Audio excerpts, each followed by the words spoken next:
Hello student, today we are studying about the preparation of halogens. तो इसके पहले वाले वीडियो में हम लोगों ने हेलो एल्केन के प्रिपरेशन के विषय में हम लोगों ने देखा था, पढ़ा था। तो स्टेप बाय स्टेप ये जो हेलो एल्केन्स है या हेलो एल्केन्स है इसके विषय में हम लोग पूरा डिस्कस करेंगे। तो पहले वीडियो में जब देखेंगे तो आपको उसका हेलो एल्केन्स का प्रिपरेशन किया गया था, और इस वीडियो में हम लोग जो है स्पेशली हेलो एरिन्स की बात करेंगे। तो यहाँ पे देखिए हेलो एरिन्स का अगर देखा जाए तो यहाँ पे हेलो एरिन ये दो टर्म है। तो हेलो मीन्स हो गया आपका x, x x in the sense fluorine, chlorine, bromine, iodine. यहाँ पे अगर एरिन की बात किया जाए तो aromatic compound, aromatic compound specially हम लोगों को क्या पढ़ना है, हेलोबेंजीन। एक तरह से देखा जाए तो हम लोगों को जो पढ़ना है वो पढ़ना है हेलोबेंजीन। तो ये जरूरी नहीं है कि एरिन्स में केवल बेंजीन आए, ठीक है, जरूरी नहीं है कि एरिन्स में केवल बेंजीन आए, उसके एरोमेटिक में और भी थायोटीन भी हो सकता है, फ्यूरान भी हो सकता है, बहुत सारी चीजें। तो हम लोगों को 12th में केवल और केवल हमको लोग क्या पढ़ना है, बेंजीन, बेंजीन के कारण का हेलोबेंजीन, ठीक है। सेकंड कंडीशन है कि अगर कहीं बेंजीन इन्वॉल्व है, ठीक है, कहीं अगर बेंजीन इन्वॉल्व है और इसके साथ कुछ भी जुड़ा हो तो इस बेंजीन रिंग को हम बोलते हैं न्यूक्लियस, न्यूक्लियर, ठीक है, nucleus. Nucleus in the sense कि अगर हमारा कोई भी ग्रुप अगर इस बेंजीन रिंग पे जुड़ता है तब हम इसे बोलते हैं न्यूक्लियर सब्स्टिट्यूशन। मतलब कोई भी ग्रुप कोई भी रिएक्शन अगर कराते हैं वो सिंपली बेंजीन रिंग पे जुड़ता है तब हम इसे बोलते हैं न्यूक्लियर, ठीक है, क्योंकि सेंटर ये हमारा होता है। बाकी इसके बाद अगर कहीं पे जुड़ता है इसके अगल बगल तो उसे हम बोलते हैं साइड। अगर बेंजीन रिंग पे जुड़ता है तब हम लोग उसको बोलेंगे न्यूक्लियर सब्स्टिट्यूशन। तो इसके रेफरेंस में अगर हम जो है प्रिपरेशन मेथड की बात करें तो इसमें जो सबसे पहला है न्यूक्लियर, पहला जो प्रोसेस है nuclear halogenation of aromatic compound. पहला जो केस है nuclear halogenation, halogenation of aromatic ring, aromatic ring. Aromatic ring in the sense हम लोगों को जो है बेंजीन रिंग पढ़ना है, तो स्पेशली हम लोग जो बेंजीन रिंग की बात करेंगे, एरोमेटिक रिंग। तो यहाँ पे अगर देखा जाए तो न्यूक्लियर इसका फर्स्ट जो केस है इसमें सिंपली हम लोग क्या करते हैं, बेंजीन रिंग लेते हैं, बेंजीन रिंग लेते हैं और यहाँ पे सिंपली Cl2 से रिएक्शन कराते हैं और as a catalyst, as a catalyst हमारा क्या होता है, यहाँ पे हम लोग AlCl3 ले लेते हैं और यहाँ पे FeCl3 लेते हैं। तो इसके अलावा भी हो सकता है, लेकिन यहाँ पे ये जो एज ए कैटलिस्ट हम लोग यूज करते हैं ये हमारा सिंपली जो है इसको हम बोलते हैं लेविस एसिड। क्या बोलते हैं, लेविस एसिड। तो कोई भी ऐसा कंपाउंड है जो लेविस एसिड की तरह बिहेव कर रहा है उसको हम लोग जो है यहाँ पे एज ए कैटलिस्ट यूज कर सकते हैं। और जब इसका हम यूज करते हैं तो सिंपली हमारा जो होता है एक क्लोरीन यहाँ पे जाता है। देखिए बेंजीन के हर एक पोजीशन पे हमारा एक हाइड्रोजन है, हर एक पोजीशन पे एक हाइड्रोजन है। तो यहाँ पे होता क्या है कि यहाँ से एक हाइड्रोजन रिलीज करेगा, क्लोरीन यहाँ पे आएगा, एक क्लोरीन यहाँ आएगा, एक हाइड्रोजन यहाँ से रिलीज करेगा, तो फाइनली क्या हो जाएगा हमारा, सिंपली बन जाएगा ये क्लोरीन यहाँ पे हो जाएगा प्लस ये जो H है वो इस क्लोरीन, एक क्लोरीन के साथ चला जाएगा, यहाँ पे बन जाएगा HCl, ठीक है। या इसको सिंपली अगर हम इस तरह से देख लें, इस तरह से आप देखेंगे तो और इजीली क्लियर हो जाएगा। यहाँ पे H है और यहाँ पे क्लोरीन की रिएक्शन करा दीजिए तो यहाँ पे Cl है, यहाँ से HCl निकाल दीजिए, Cl यहाँ जुड़ जाएगा, हमारा ये बन जाएगा। तो इसको हम लोग क्या बोलते हैं, क्लोरोबेंजीन। क्या बोलते हैं, क्लोरोबेंजीन, ठीक है। ये हमारा क्लोरोबेंजीन बन गया, ठीक। अब ये तो हमारा हो गया। अगर हम इसके मैकेनिज्म की बात करें, इसके प्रोसेस की बात करें तो यहाँ से क्वेश्चंस आपको आता है, 12th में भी आता है और किसी भी कॉम्पिटिटिव एग्जाम में पूछा जाता है कि what is the attacking reagent in this reaction. इसे जनरली हम लोग क्या बोलते हैं, फ्रीडल-क्राफ्ट रिएक्शन। क्या बोलते हैं, नहीं, फ्रीडल-क्राफ्ट तो मिथाइलेशन की बात होती है। तो यहाँ पे जैसे ये होता है क्वेश्चन, तो ये हो गया, ठीक है, इसमें पूछ देता है एज ए कॉम्पिटिटिव एग्जाम में जाइए, जैसे नीट में जाइए, IIT में जाइए या इस तरह के, तो सिंपली देखने में तो लग रहा है कि यहाँ पे क्लोरीन अटैकिंग रीजेंट है, लेकिन पूछता है कि what is the attacking reagent in this compound. तो इसमें हमारा जो अटैकिंग रीजेंट है एज ए इलेक्ट्रोफाइल, अब हम उसको देखेंगे कि वो एक्चुअल में है क्या। तो यहाँ पे अगर इसके मैकेनिज्म की बात करें हम, मैकेनिज्म, अगर हम मैकेनिज्म की बात करते हैं तो इसमें देखिए होता क्या है कि यहाँ पे ये हमारा दो क्लोरीन है, दो क्लोरीन है और यहाँ पे AlCl3 है, AlCl3, और AlCl3 को हमने बताया था लेविस एसिड। लेविस एसिड का मतलब होता है कि ऐसा कोई भी कंपाउंड है जिसको लोन पेयर ऑफ इलेक्ट्रॉन चाहिए, कोई भी ऐसा कंपाउंड है जो lone pair of electron accept कर रहा हो, उसे हम बोलते हैं लेविस एसिड। तो ये लेविस एसिड ऐसे कैसे है, देखिए एल्यूमिनियम हमारा कितना है 13, इसका करेंगे 2 8 3 हो जाएगा, तो आउटर ऑर्बिटल में 3 इलेक्ट्रॉन्स हुए, और यहाँ पे 3 क्लोरीन से शेयर किया, तो 3 क्लोरीन से शेयर करेगा तो यहाँ पे देखिए aluminium aluminium chlorine chlorine chlorine, यहाँ पे एल्यूमिनियम का 3 इलेक्ट्रॉन्स, क्लोरीन का ये 3 इलेक्ट्रॉन्स, तो टोटल कितने हो गए 6। तो अभी इसका ऑक्टेट कंप्लीट नहीं है, 8 नहीं कंप्लीट है, तो ये क्या करेगा फर्दर इलेक्ट्रॉन्स लेगा अपने 8 को कंप्लीट करने के लिए। इसका मतलब क्या है कि इसे नीड्स है इलेक्ट्रॉन की और ये इलेक्ट्रॉन एक्सेप्ट करेगा, इसीलिए इसे हम बोलते हैं लेविस एसिड।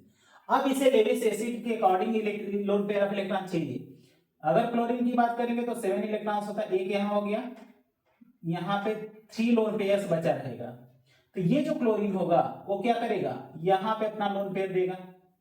जब अपना लोन पेयर देगा तो इस पर क्या आएगा पार्शियल निगेटिव, क्योंकि अगर ये लोन पेयर अपना इलेक्ट्रॉन देगा तो इस पर पार्शियल निगेटिव आएगा, और ये लोन पेयर दे रहा है तो इस पर पार्शियल पॉजिटिव आ जाएगा। तो यहाँ पे हमारा एक ट्रांजिशन स्टेट बनता है। ट्रांजिशन स्टेट क्या बनता है, यहाँ पे हमारा Cl होगा, यहाँ पे ये बॉन्ड ब्रेक कर रहा होगा, ये बॉन्ड ब्रेक कर रहा होगा, और ये बॉन्ड बन रहा होगा, और यहाँ पे बन जाएगा AlCl3, तो यहाँ पे पार्शियल निगेटिव पार्शियल पॉजिटिव, तो ये हमारा एक ट्रांजिशन स्टेट बन जाता है जिसे हम बोलते हैं TS। TS in the sense transition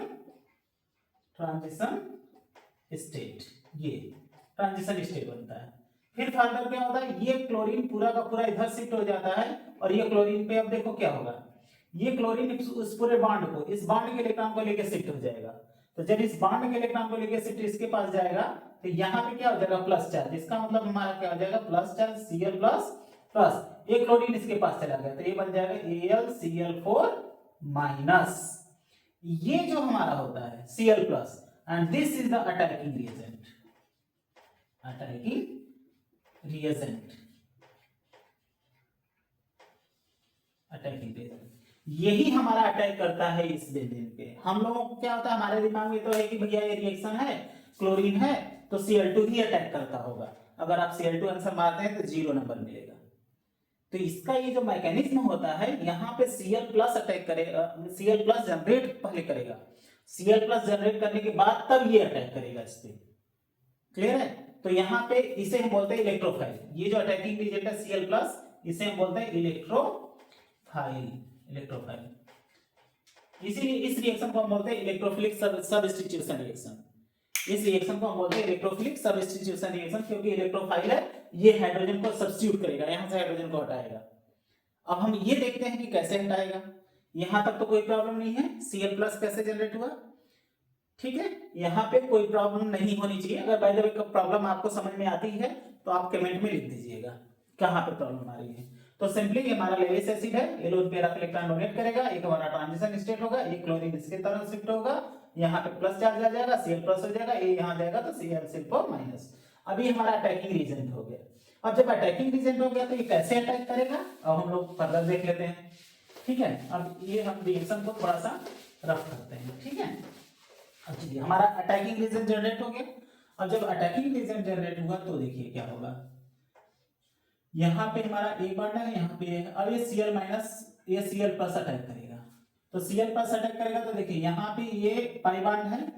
अब ये पाई बॉन्ड को अगर ऐसे है, ध्यान देखिएगा, तो एक इलेक्ट्रॉन यहाँ पे है और एक इलेक्ट्रॉन यहाँ पे है, तो ये अगर हम इसको ऐसे घुमाएं ये ऐसे जाए, तो अगर ये पाई बॉन्ड यहाँ पे अटैक करेगा तो इसका इलेक्ट्रॉन यहाँ पे गया, ये बॉन्ड तो यही रहेगा, ये बॉन्ड यहीं पे रहेगा, ये इलेक्ट्रॉन यहाँ जाएगा, तो आपका स्ट्रक्चर देखो क्या बनेगा, हमारा ये क्लोरीन यहाँ जुड़ गया, यहाँ पे हाइड्रोजन भी होगा, एक हाइड्रोजन को हम नहीं लिख रहे हैं, मान लीजिए यहाँ पे हाइड्रोजन भी रहेगा, प्लस चार्ज हमारा यहाँ आएगा, और यहाँ पे हमारा निगेटिव, यहाँ पे हमारा पाई बॉन्ड, ये हमारा पॉजिटिव हो गया, यहाँ पे पाई बॉन्ड, यहाँ पे पाई बॉन्ड, ये क्लियर है। अगर ये माइनस प्लस है, अगर इस बॉन्ड को हम ऐसे घुमाएं, इस बॉन्ड को ऐसे घुमाएंगे तो ये वाला इलेक्ट्रॉन यहाँ जाएगा, तो ऑटोमेटिक प्लस चार्ज हमारा यहाँ आ जाएगा। अब प्लस चार्ज अगर डबल बॉन्ड के कॉन्जुगेशन में है, मतलब अल्टरनेट पे है, तो हमारा रेजोनेंस करेगा, और जब रेजोनेंस करेगा तो देखो क्या होगा, ये इलेक्ट्रॉन ये बॉन्ड को ऐसे ट्विस्ट कर दो, जब इस बॉन्ड को ऐसे ट्विस्ट करोगे, मतलब इस बॉन्ड को यहाँ पे लाओ, तो ये जो इलेक्ट्रॉन होगा वो यहाँ जाएगा, तो ऑटोमेटिक प्लस चार्ज कहाँ जाएगा, यहाँ पे आ जाएगा। तो आपका अगला स्ट्रक्चर क्या बन जाएगा, देखो ये बन गया आपका, यहाँ पे आपका डबल बॉन्ड हो गया, यहाँ पे आपका प्लस चार्ज हो गया, यहाँ पे डबल बॉन्ड है, यहाँ पे क्लोरीन है, ऑलरेडी यहाँ पे एक हाइड्रोजन है, यहाँ पे ऑलरेडी सब जगह हाइड्रोजन है, ठीक है, क्योंकि हर पोजीशन पे एक हाइड्रोजन है, तो यहाँ का हाइड्रोजन वहां पे है। अब देखो ये प्लस चार्ज इसके डबल बॉन्ड के कॉन्जुगेशन में आ गया, जब इसके कॉन्जुगेशन में आएगा तो ये पाई बॉन्ड यहाँ पे आएगा, और ये इलेक्ट्रॉन जैसे ही यहाँ आएगा तो ये प्लस चार्ज हमारा यहाँ पे चला जाएगा। तो अगला स्ट्रक्चर देखो क्या आ जाएगा, हमारा अगला स्ट्रक्चर आ जाएगा प्लस यहाँ आ जाएगा, और यहाँ पे आपका डबल बॉन्ड हो गया, यहाँ पे आपका डबल बॉन्ड हो गया, यहाँ पे H हो गया, और यहाँ पे Cl। अब देखो यहाँ पे ये जो हाइड्रोजन है इसका नेचर है इलेक्ट्रॉन डोनेट करना, और यहाँ पे हमारा प्लस चार्ज हो गया, तो हाइड्रोजन का नेचर है इलेक्ट्रॉन डोनेट करना, तो ये हाइड्रोजन क्या करेगा, अपना इलेक्ट्रॉन इसको डोनेट करेगा। जब ये इलेक्ट्रॉन यहाँ पे आएगा तो ये तो प्लस खत्म, और यहाँ पे हमारा एक पाई बॉन्ड H प्लस के फॉर्म में निकल जाएगा। अब यहाँ से H प्लस आपका निकल गया, और ये पाई बॉन्ड, ये बॉन्ड हमारा यहाँ पे शिफ्ट हो जाएगा, तो पाई बॉन्ड बन गया, तो देखो क्या बन गया हमारा, ये बन गया देश देश एंड देश, यहाँ पे क्लोरीन है। अब देखो ये हमारा क्लोरोबेंजीन बन गया, क्लोरोबेंजीन। अब यहाँ पे जो H प्लस निकल रहा है, ये जो H प्लस होगा ये हमारा AlCl4 से रिएक्शन कर जाएगा, H plus plus AlCl4 minus. अब ये जो माइनस है वो Cl के फॉर्म में है, मतलब यहाँ पे जो माइनस है वो क्लोरीन पे है, तो ये क्लोरीन Cl माइनस और ये प्लस, ये क्लोरीन Cl माइनस और ये प्लस, तो यहाँ से एक क्लोरीन अगर Cl माइनस निकाल दो तो यहाँ पे क्या बन जाएगा AlCl3, और यहाँ पे एक Cl माइनस H के साथ चला जाएगा तो HCl बन जाएगा। तो ये जो हमारा रिएक्शन था, हम लोग जो रिएक्शन करा रहे थे, यहाँ पे हमारा ये Cl2 है, दिस गिव्स, यहाँ पे AlCl3 था, यहाँ पे हमारा बन जा रहा था सिंपली ये हमारा जो Cl आ जा रहा था प्लस HCl। तो देखो ये हमारा कैटलिस्ट है, कैटलिस्ट कभी भी रिएक्शन में पार्टिसिपेट नहीं करता। जब कैटलिस्ट रिएक्शन में पार्टिसिपेट नहीं करता तो यहाँ पे देखो हमने कैटलिस्ट को यूज किया था और यहाँ पे एज ए कैटलिस्ट निकल गया, ठीक है, और यहाँ पे HCl, यहाँ पे HCl, ये सिंपल सा रिएक्शन है। और ये जो इतने पार्ट हैं, ये जो तीन स्ट्रक्चर जनरेट करते हैं, इसे हम बोलते हैं रेजोनेटिंग स्ट्रक्चर। क्या बोलते हैं, रेजोनेटिंग स्ट्रक्चर।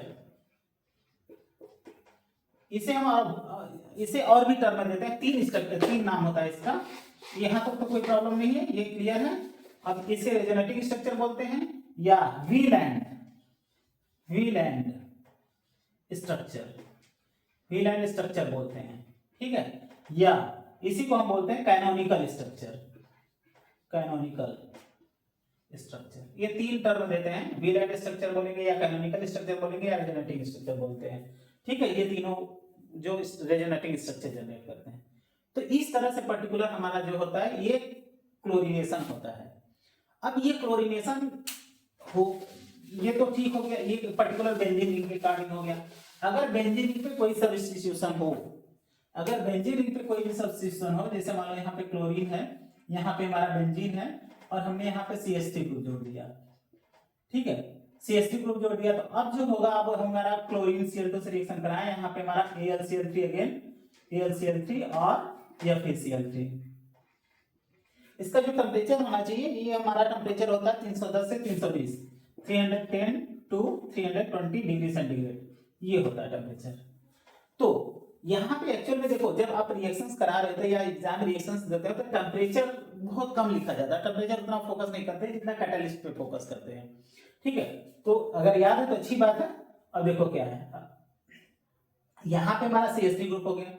अब ये जो क्लोरीन होता है, जैसे ऐसे सोचो, अभी इसको हम परभ्रकेव हो जाते हैं, ये हमारा डस्टर है, ठीक है, डस्टर के दोनों पॉइंट पे कोई भी मार्किंग नहीं है। अब हम इसको ऐसे उड़ा दें, ऐसे करें, अब हम जैसे मान लीजिए सपोज करिए हम इस पोजीशन में पकड़े हैं, यहाँ पे हम पकड़े हैं, यहाँ खाली है, हमने इसको ऐसे घुमा दिया, फिर पकड़ लिया। अब बता सकते हैं आप क्या कि कहाँ पे पकड़ गए थे? नहीं बता सकते हैं, क्योंकि दोनों पोजीशन सेम है, ठीक है, कहीं नहीं। अगर हम इस पे एक मार्क बना दें, अगर हम यहाँ पे एक मार्क बना दें, यहाँ पे हम इसको ब्लैक कर देते हैं, अब हम आपको दिखा देते हैं कि देखिए ब्लैक है, इस पे हमने पकड़ के रखा है, और अब हम इसको रोटेट करें अब आप इसको पोजीशन को देख के बताएंगे कि सर यहाँ पे ब्लैक नहीं है, यहाँ पे नहीं पकड़े थे आप, यहाँ पे ब्लैक है, यहाँ पे पकड़े थे आप। हम पोजीशन को फिक्स कर देंगे तब आप पोजीशन को बता पाएंगे, अगर फिक्स नहीं करेंगे तब नहीं बता पाएंगे। इसका मतलब क्या है कि अगर हम बेंजीन रिंग लेते हैं, कहने का सेंस ये है कि अगर बेंजीन रिंग लेते हैं तो ये बेंजीन रिंग है, तो इसके किसी भी पोजीशन पे कोई भी ग्रुप नहीं जुड़ा है, तो सभी पोजीशन सेम है। आप यहाँ जोड़ो, चाहे यहाँ जोड़ो, चाहे यहाँ जोड़ो, चाहे यहाँ जोड़ो, जहां किसी भी पोजीशन पे जोड़ो, कोई फर्क नहीं पड़ता। लेकिन अगर इस बेंजीन रिंग पे कोई ग्रुप जुड़ गया, तो जुड़ गया तो दो कंडीशन होगी।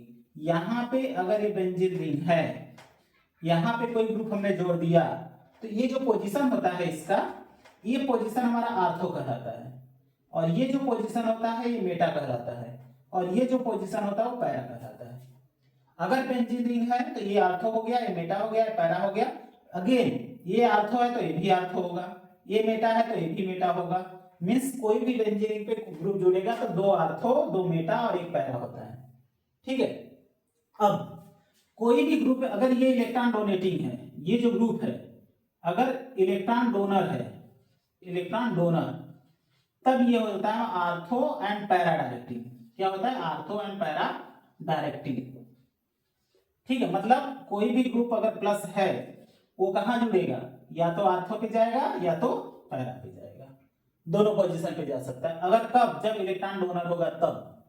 ये अगर इलेक्ट्रॉन एक्सेप्टर है, इलेक्ट्रॉन एक्सेप्टर, एक्सेप्टर का मतलब इलेक्ट्रॉन खींच रहा हो, इलेक्ट्रॉन विड्रॉ कर रहा हो, तब इलेक्ट्रॉन अगर एक्सेप्टर है तब हम इसे बोलते हैं क्या? एक्सेप्टर है तो ये हमारा होता है मेटा डायरेक्टिंग। मेटा डायरेक्टिंग, ये ध्यान में रखिएगा, मेटा डायरेक्टिंग।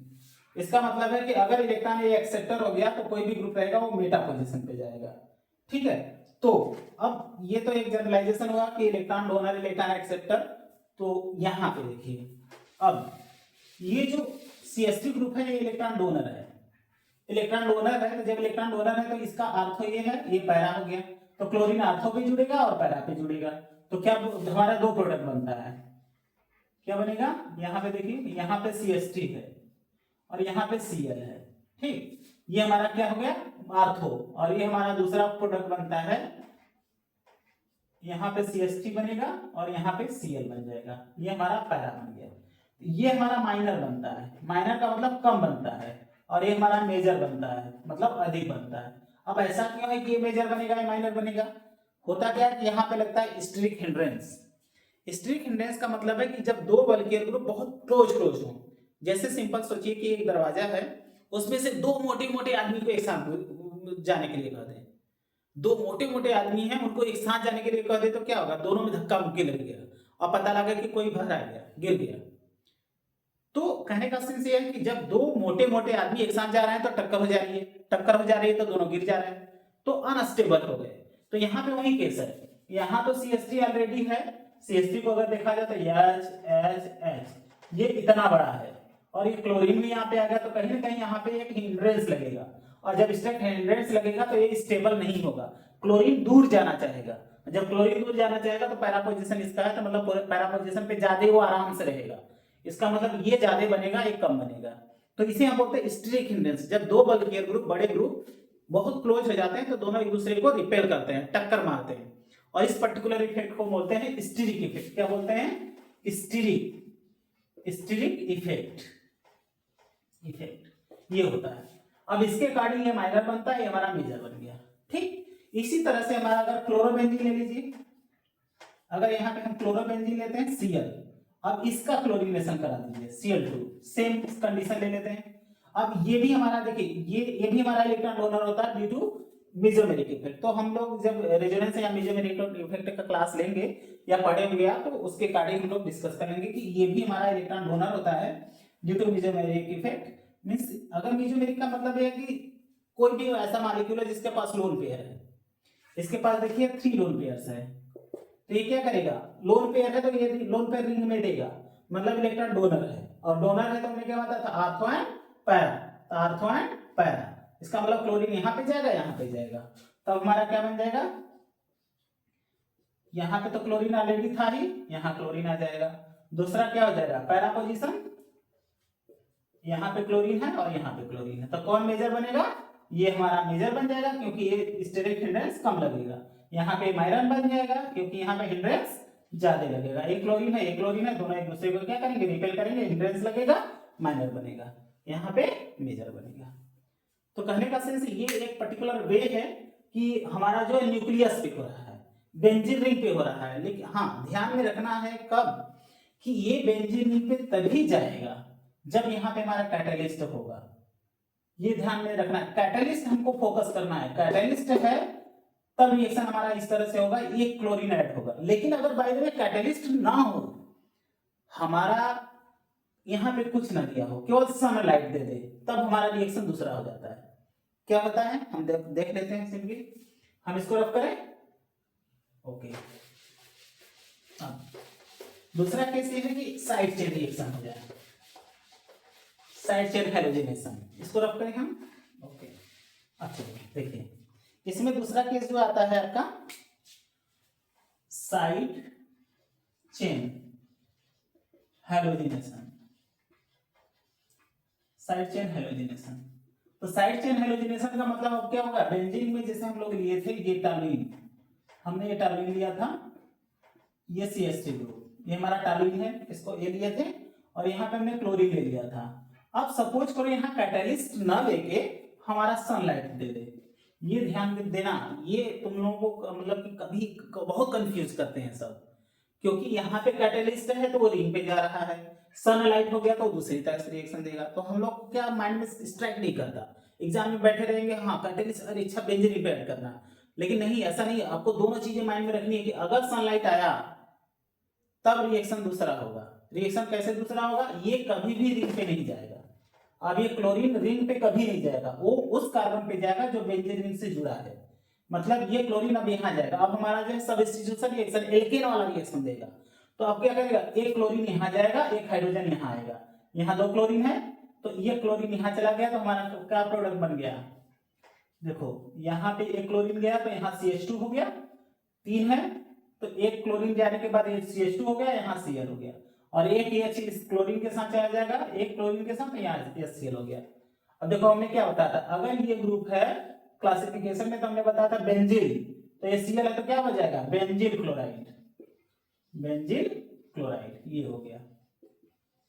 ठीक है, समझ में आया। अगर हमारा सनलाइट है तो रिंग पे नहीं जाएगा, वो हमारा साइड में जाएगा और हमारा इस तरह से प्रोडक्ट बनेगा। अगर मान लो, हाँ ये चीज माइंड में रखना है कि जो भी क्लोरीनेशन होगा वो बेंजीन वाले कार्बन पे होगा, बेंजीन से अटैच्ड जो कार्बन होगा उससे होगा।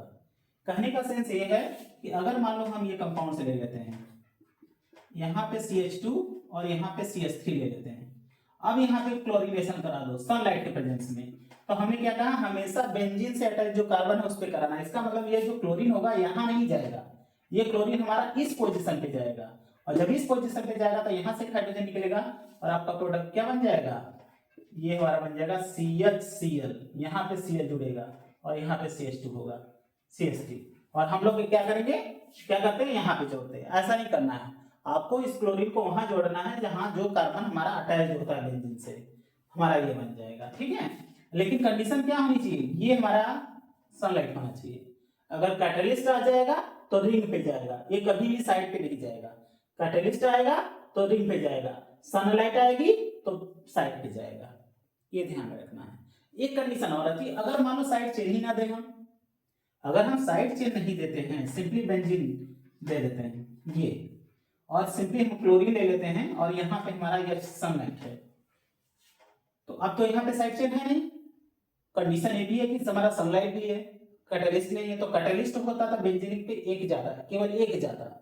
अगर कैटालिस्ट होता तो बेंजीन पे केवल और केवल एक जाता, लेकिन यहाँ पे सनलाइट है, तो सनलाइट है तो जितने डबल बॉन्ड होते हैं, जितने डबल बॉन्ड होंगे सबके पोजीशन पे एक एक क्लोरीन ऐड होगा। जैसे हम लोग देखे थे कि अगर यहाँ पे CH2 डबल बॉन्ड CH2 ले लो, CH2 डबल बॉन्ड CH2 ले लो और इसका क्लोरीन से रिएक्शन करा दो, तो एक क्लोरीन यहाँ जाएगा और दूसरा क्लोरीन यहाँ आएगा, एक क्लोरीन यहाँ और एक क्लोरीन यहाँ, तो हमारा प्रोडक्ट क्या बनता है, CH2 Cl single bond CH2 Cl, ये बन जाता है। इसका मतलब ये है कि अगर डबल बॉन्ड है तो Cl2 डबल बॉन्ड पे अटैच होगा, तो यहाँ पे 3 डबल बॉन्ड है तो 3 डबल बॉन्ड का मतलब क्या होगा, 6 क्लोरीन चाहिए, इसका मतलब 3 Cl2, और सभी पोजीशन पे एक एक क्लोरीन ऐड हो जाएगा और आपका सिंपली बन जाएगा ये पाई बॉन्ड ब्रेक करेगा Cl Cl Cl Cl Cl यहाँ पे Cl और इसका जो फार्मूला है वो है C6Cl6 और इसका कंडीशन क्या है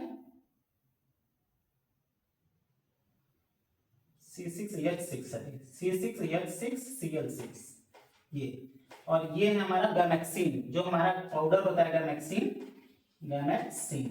यही हमारा गैमेक्सिन होता है। ठीक है ये हमारा गैमेक्सिन है।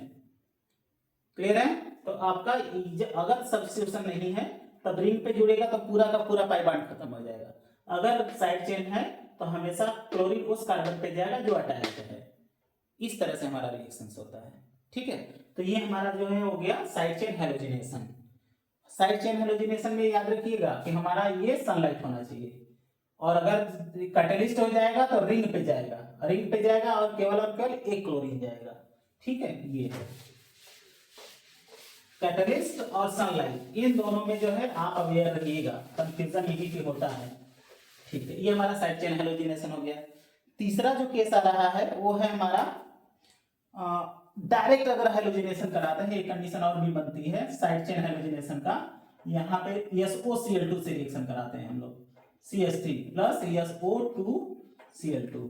तो यहाँ पे बस सिंपल ध्यान में रखिएगा कि जो हम क्लोरीन से रिएक्शन कराते हैं ये माइंड में ध्यान रखिए CH3 है यहाँ पे Cl2 जो रिएक्शन कराते हैं ये क्लोरीन यहाँ जाता था यहाँ पे SO2 को निकाल दीजिए।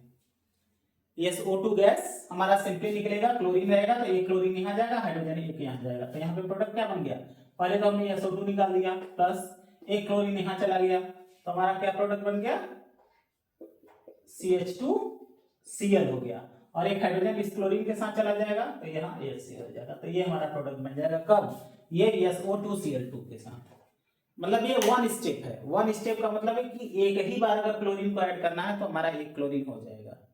ठीक है समझ में आ रहा। वन स्टेप हाइड्रोजनेशन का मतलब एक बार क्लोरीन ऐड हो गया काम खत्म। ठीक है ये कंडीशन है। नेक्स्ट है आपका फ्रॉम डायजोनियम साल्ट।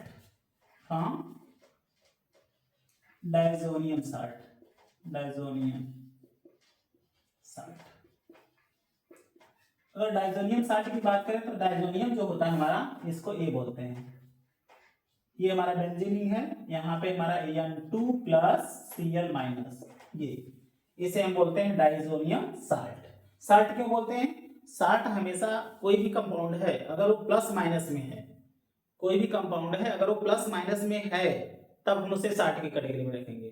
ठीक है तो यहाँ पे देखिए हमारा प्लस है और यहाँ पे माइनस है इसीलिए हम इसे साल्ट बोलते हैं। और डाई एजो इसलिए बोलते हैं यहाँ पे दो नाइट्रोजन अगर साथ में जुड़े रहते हैं तो इसे बोलते हैं डाई एजो। ठीक है और चूंकि प्लस में है तो इसलिए बोलते हैं डायजोनियम।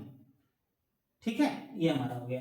अब इससे जो रिएक्शन होता है सिंपली अगर मान लीजिए सपोज करिए हम ये ले लेते हैं diazonium salt N2 plus Cl minus.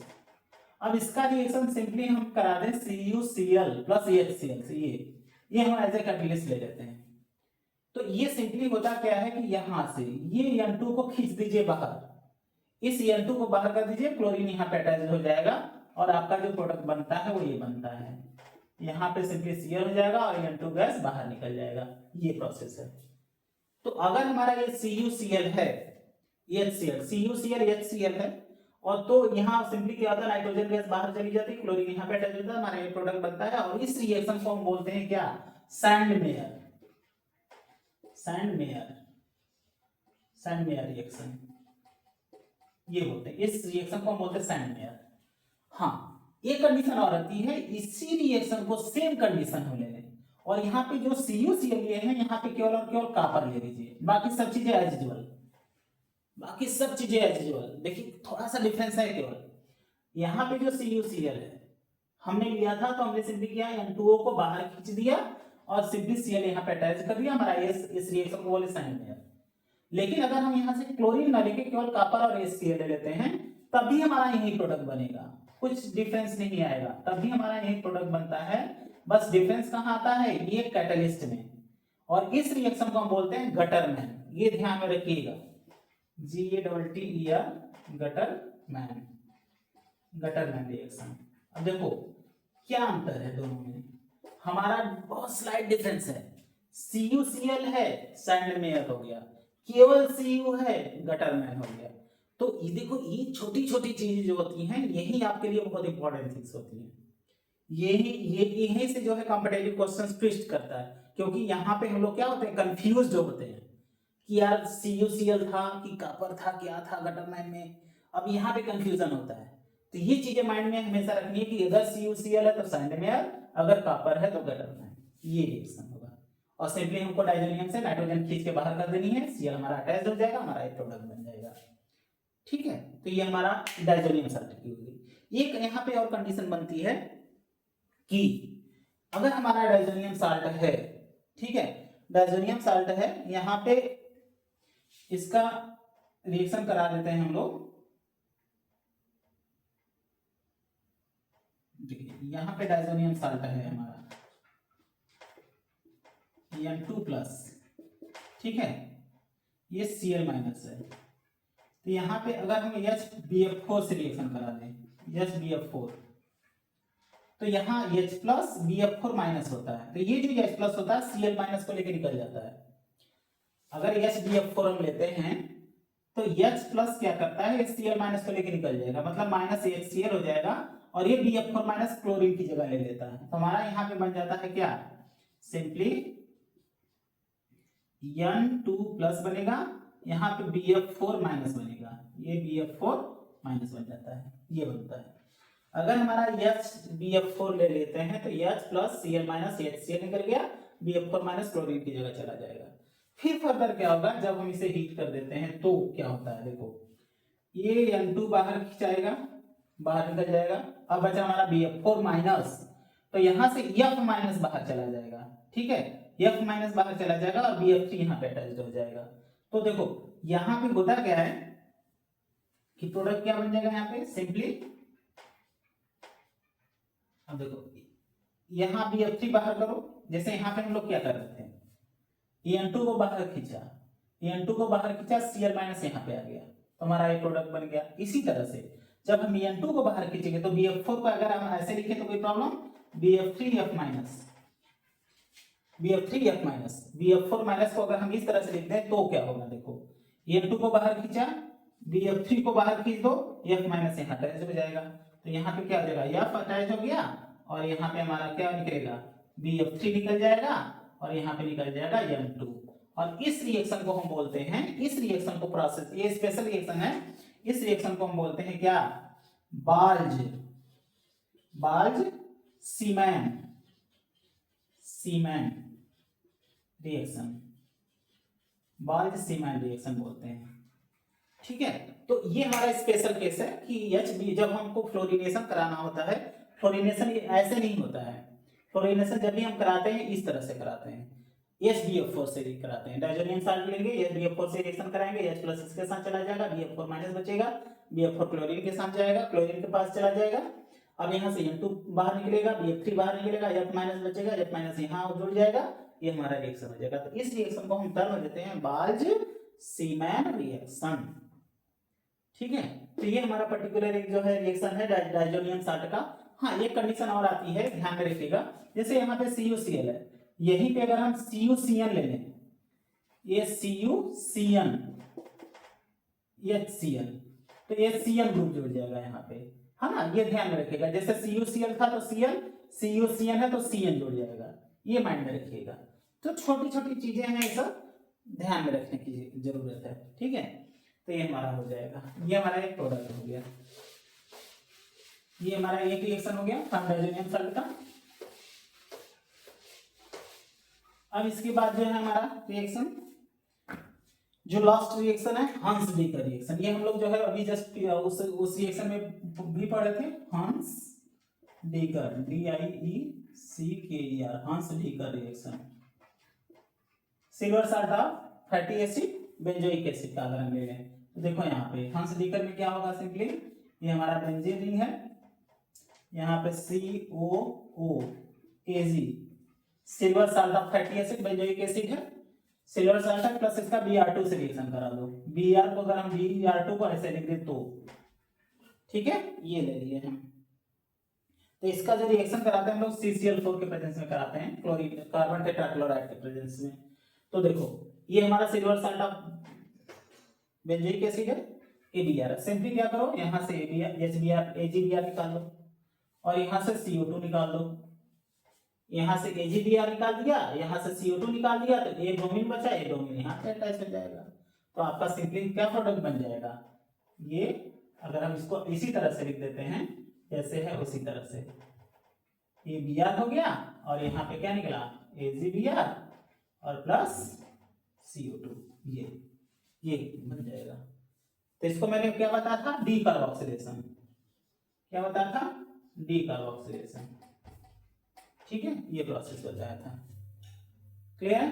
तो ये हमारा पर्टिकुलर जो टोटल था हेलो एरिन्स के प्रिपरेशन का एक पार्ट था, और कैसे हम हेलो एरिन्स बनाते हैं बेंजीन पे, कैसे हम हेलोजन जोड़ते हैं डायरेक्ट बेंजीनिंग पे।